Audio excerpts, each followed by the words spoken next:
Assalamu Alaikum everyone, welcome back to another video. I hope you're having a wonderful day. So I just want to do a quick video just to kind of share with you guys what I'm going to do in the next couple of weeks. And I've still got about over £4,000 to invest before my ISA account completely restarts. And my plan is to add to these companies as much as I can. So I've got 3 companies that I'm adding to and 1 brand new stock that I'm actually buying, inshallah, in the next few weeks. If it keeps dropping, inshallah, that's the plan. So first I'm going to go over just to tell you what the company is and then give you a little bit overview of the reasons why I'm buying and where it is right now in terms of valuations and so on. And then after that, I will share with you the brand new company that I'm adding to the portfolio, inshallah. That's the plan. If you like this type of content, you enjoying what I'm doing here, you like the transparency, please like the video, subscribe to the channel, let me know if you have any questions, as well as of course joining us on the Patreon account, where you for just £2 a month you can actually get access to all of these things, including the buys and sells and so on. Or you can pay $4.50 and get access to all the stock watch list, as well as the Discord and the Sharia and compliant investing ebook and so on. Right, let's start with the first company, and that is Air Product and Chemicals. This company has dropped about 20% since the beginning of the year. The earnings were not great. It was just they missed it, some of the earnings, as well as of course guiding lower, and for that reason the stock actually went down quite a bit. If I can show you very quickly some of the data they've reported. So one of the main reasons was because the company guided slightly lower for the end of 2024 earnings, and basically from what they were expecting, basically 1220 to 1250, that's basically what they reported. And the estimates, the average estimates basically that people were expecting, or the analysts were expecting, was 1296. And a lot of it because of that, basically the company has now been just lost quite a bit of market share, which is, for me, it's for a long-term investor, that's absolutely fine with me. I'm going to share with you some of the information I have about this company. So if we go to the earnings, for example, and we go to earnings estimates for moving forward. So it's been a few days, of course. A couple of people have, in fact, if we go back here, what you will see is the consensus estimate. Sorry, this part here is so the earnings revisions. As you can see here, nobody is going up right now. Everyone is kind of moving down, if you like. So everybody is saying, okay, EPS estimate is basically 17 people have now downgraded instead of upgrading. And in terms of revenue is exactly the same, which is not a problem because this is based on the next 3 months or so. So will be interesting to see. But 2024, they're expecting the earnings to grow about 7%, then 9% after that, almost 10%, then 11%, then another. So if we look at just the first 4 here, then about 20% in 2027. So there's not massive issues here. So it's slightly lower than maybe what they were expecting. Maybe it was double digits and now it's slightly lower than that. And as you can see here, in terms of the revenue side of it, 1% right now this year, and then next year about 8%, then in double digits, and then again in 2027, more or less basically double, is about almost a 4 billion increase in terms of revenue side of it. So nothing huge to worry about, and for that reason I would like to add to the company. And as you can see here now, it's about 24% discounted right now. The price is $288 per share. The only issue that I've always mentioned to you guys is the fact that this company has a negative free cash flow now. And one of the reasons, actually I've seen a comment from one of the brothers that said, how is the dividend safe, like a very safe 95%, and it still have a negative free cash flow? Because remember, the dividend safety is not actually just based on the free cash flow. So they're looking at the payout ratio, they look at the debt levels and coverage in metrics, they're looking for recession performance, they're looking at dividend longevity, industry cyclicality, free cash flow generation, and forward-looking analysis estimates. So they're taking all of this into consideration and coming up with some sort of a safety here. And right now, as you can see, it's still very safe, 95%. And in terms of dividend yields, over 3%, which is quite nice. And if you think about the dividend yield theory here, okay, what you will notice is company undervalued right now by 43% above the 5-year average. So the 5-year average is only 2.25, but the 5-year average is actually right now is 3.22, which is quite nice. And when you look at the EPS, 24 right now is about 17. So 24, this company has, since actually starting buying, I think it was always been mid-20s, but right now is the lowest it's been for quite some time. Okay, and for that reason it seems very cheap. And of course, every share of this company that you own, you get over $7 per share. Like I said to you before, the earnings payout ratio is about 60 right now. Next year's coming down, which is quite nice, but free cash flow payout ratio is of course horrendously bad right now because of the free cash flow non-existent. But earnings per share is increasing. The sales is actually increasing, just declining a little bit in 2024, which is basically what we've seen already. And the shares outstanding has been, they haven't bought back any shares for the last couple of years, but return on equity of 15%, return on invested capital about 9%, and operating margins 21%, free cash flow margin of course non-existent there. But net debt to EBITDA right now, as you can see, below 3 is what we're looking for. Right now is about 1.99 for the next 12 months. And that's probably one of the reasons why it still has a safe dividend. So, of course, I will be buying this company and adding to InshaAllah. So, right now I have 20 shares of this company and I will be buying more of it in the next few months and so the next few weeks. So, that's the first company. The next company is UPS, and this is another company that year to date is actually lost about 7%. Right now it's trading about 17 forward PE, which is absolutely fine. If we look at the earnings, so recently it reported and it missed the revenue side of things, but they beat earnings by 1 cent, which is absolutely fine. And of course, because of that, the stock went down quite a bit. So if we look at the earnings, what is basic expectations, let's look at revision right now. You can see 1 up and then 27 down and then again 25 down. So people aren't basically not expecting much from this company. But if we look at the estimates moving forward, this year they're expecting negative 5%, then 18% after that, almost 19%, and then high single digits after that, 8%, and then 12%, and so on. And in terms of revenue side of it, 2%, 5%, almost 4%, 3%, 6%, and again, nothing huge, nothing to worry about, but nothing also to scream about, because right now, 2% to 6-7% is basically what you expected from this company. So normally is the highest you would expect from this company is about 5 to 10%, that range. But right now it's not there yet. So but it is fine. So let me just quickly show you a couple of other things. So in terms of dividend safety, we're looking at about 69%, 125 billion market cap. Right now, the dividend yield of 4.46, which is absolutely huge. Moving forward, so the payout ratio is quite high right now, 73. So that's not something good news. But they have increased the dividend tiny bit because they don't want to lose that dividend. So I think they will have increased this dividend for 13 years or whatever it is, if I can find it, somewhere 14 years now. Okay, so they're paying a little bit, but you get $6.52 for every share of this company that you own.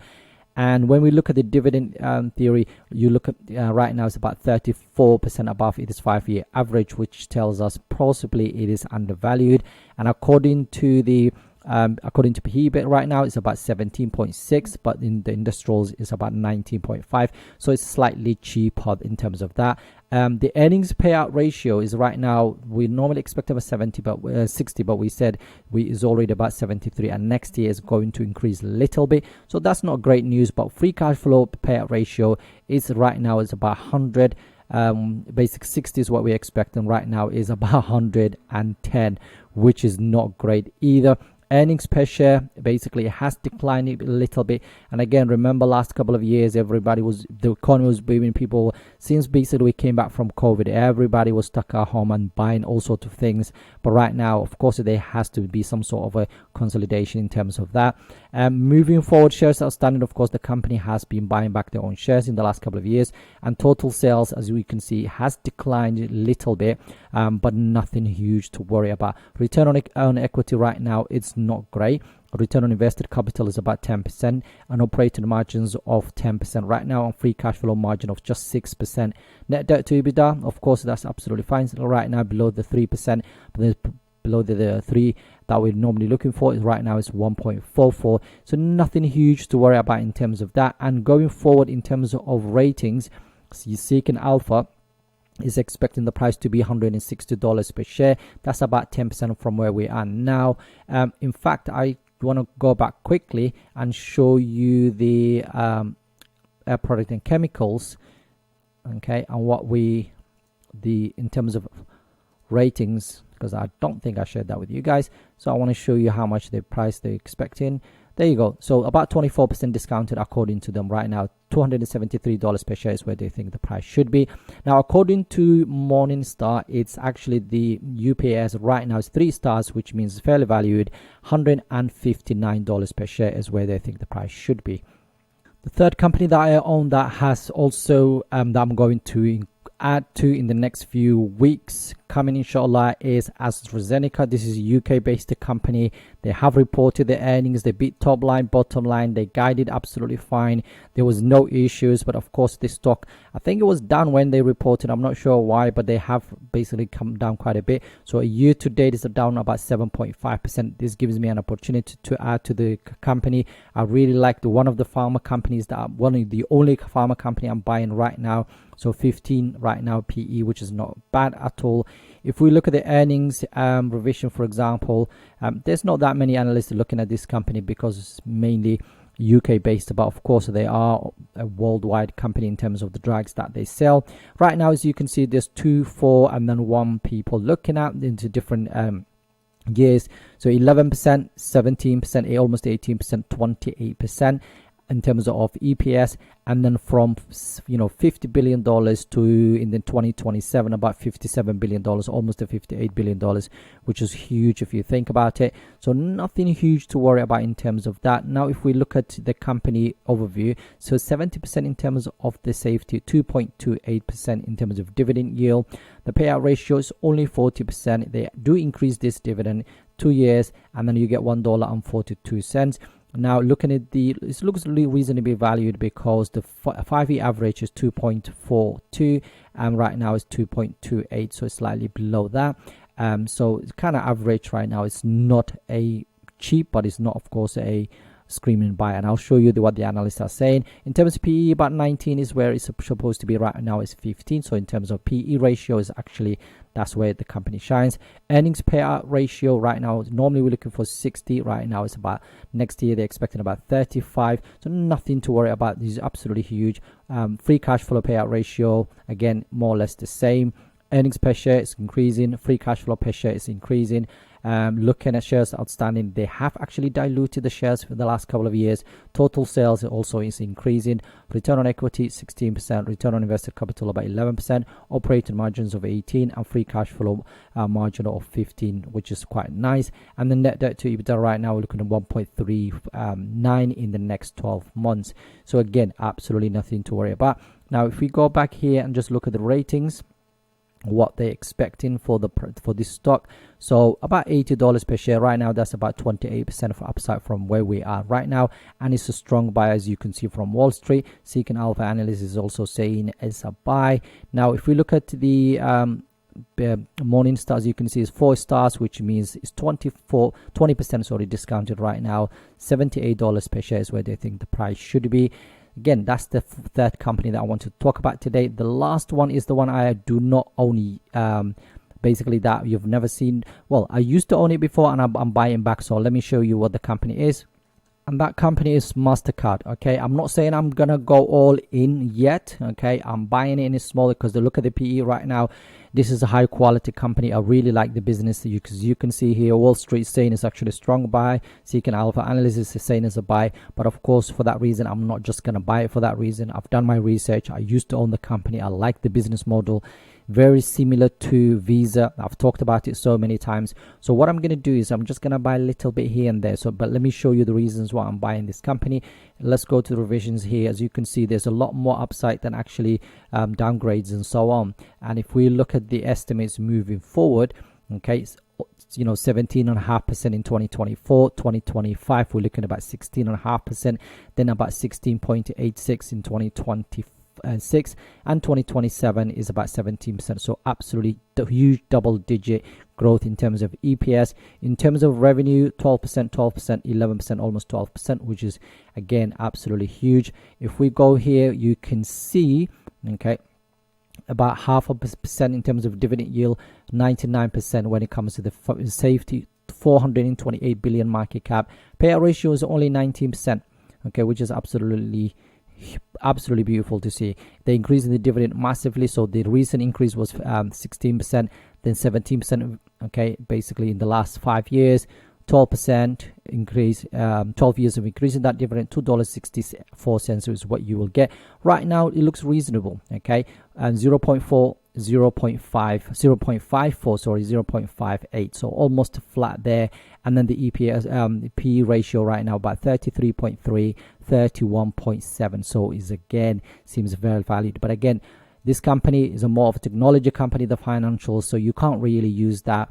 Looking at the payout ratio, we've already seen there's almost non-existent. Free cash flow payout ratio, again 20%, which is absolutely huge. Earnings per share is heading the right direction. Free cash flow per share is heading the absolutely amazingly that right direction. If you look at the shares outstanding are declining, total sales are going up. Return on equity of 167%. Return on invested capital 63%. Operating margins of 58%, a free cash flow margin of 43%. Net debt to EBITDA almost non-existent, okay, 0.38. It will take them that many years to actually pay off all their debt. That's basically what it means. Now, if going back here, the ratings, okay, as you can see, they've already said it's a strong buy, but we want to see how much. Okay, it's about 10% or 9% upside from where we are. $500 per share is where they think the price should be, so that's a little bit upside from where we are now. And looking at Morningstar as well, it's fairly valued. 457 is where they think the price should be. Right now it's 421, so a little bit of upside from where we are. And then of course the company has a wide economic moat. So that's the company that I will be adding to it. In fact, I don't know if you've seen in the last video, I've just bought I had a tiny bit of money basically in the account, so I just started a new position. I will be buying more inshallah the next few weeks. I'm hopeful that it will decline quite a bit. My price target is 437 for this company. Okay, so if it hits that, beautiful. Okay, if it doesn't hit that, I'm just gonna buy a little bit here and there. Let me show you the others as well, my price target. So air product and chemicals, I'm gonna keep buying until 267. Once it hits 267, basically is my average price. So if you go to the daily US stock watch list, you see that will be the price that I actually got there. So, and this one here, more or less the same. Okay, AstraZeneca, where am I going? Here we go. Oh, I haven't put this one in yet. Okay, so AstraZeneca, I haven't actually added that. And then there are a couple of other companies that I own a little bit basically cheap at the moment, but these are the 4 that I will be buying heavily inshallah moving forward, because I do still have to basically invest over £4,000. Okay, so the next basically couple of weeks and couple of months. So inshallah that's what I plan to do. I hope you enjoyed this type of content. I hope you like what I'm doing here, and inshallah as soon as I buy or sell something, I will be sharing that with you guys on the Discord, and then at the end of each month I will share with the rest of the community. Have a wonderful day. Assalamu Alaikum.